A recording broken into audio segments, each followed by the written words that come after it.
ప్రముఖ పుణ్యక్షేత్రాలైన బద్రీనాథ్, కేదార్నాథ్ ఆలయ పాలక కమిటీలు కీలక నిర్ణయం తీసుకున్నాయి. ఇకపై ఆలయాల్లోకి హిందువులను మాత్రమే అనుమతించాలనే ప్రతిపాదనలు సిద్ధం చేశాయి. హిందూయేతరుల ప్రవేశంపై నిషేధం విధించాలని ప్రతిపాదించింది టెంపుల్ కమిటీ. త్వరలో జరిగే ఆలయ కమిటీ బోర్డు సమావేశంలో ఈ ప్రతిపాదనలు ఆమోదించే అవకాశం ఉన్నట్లు తెలుస్తోంది. ఈ విషయాన్ని బద్రీనాథ్, కేదార్నాథ్ ఆలయ కమిటీ చైర్మన్ హేమంత్ ద్వివేది తెలిపారు.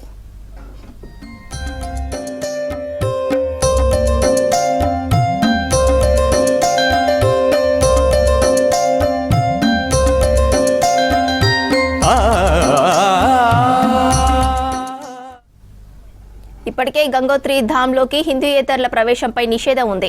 దీంతో బద్రీనాథ్, కేదార్నాథ్ ఆలయ ప్రవేశాలపైన ప్రతిపాదనలు వచ్చాయి. ఉత్తరాఖండ్లోని చార్ధామ్ యాత్రలో భాగంగా ఈ ఆలయాలను ఏటా లక్షలాది మంది భక్తులు సందర్శిస్తుంటారు. శీతాకాలం ముగుస్తుండటంతో బద్రీనాథ్ ఆలయం ఏప్రిల్ 23న తెరుచుకోనుంది. గంగోత్రి, యమునోత్రి ఆలయాలు ఏప్రిల్ 19 నుంచి ఓపెన్ కానున్నాయి.